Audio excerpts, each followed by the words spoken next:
People who have heart attacks worry what happens next to sex. For their sexual function, is it possible to return to sexual function as it was before? When? How? My name is Miriam Brenner and I am here to answer your questions and talk about things as they are.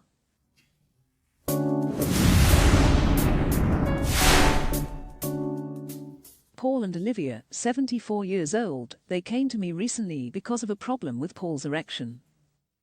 A few months before, Paul had a pacemaker implant surgery, and after he received the approval from his cardiologist to resume intercourse, they had intercourse, and every time the erection went down, in the process the sex.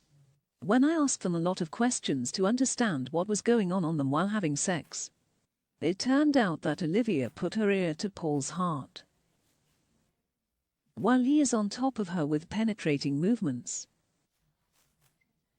When she thinks it's dangerous, pushed him, and he went out of concentration and lost his erection.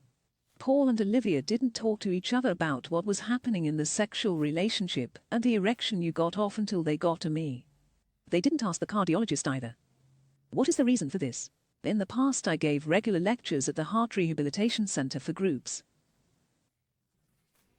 men and women who came for rehabilitation after heart attacks, and my lecture was about sex after heart attacks.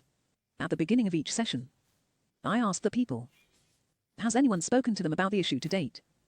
From the hospital, and almost every time I got a negative answer, and therefore very important that you ask the medical team, when can you go back to having sex and how?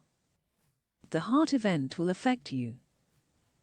Usually, you can resume sexual intercourse when you can walk up 2 floors without heavy breathing, without special effort.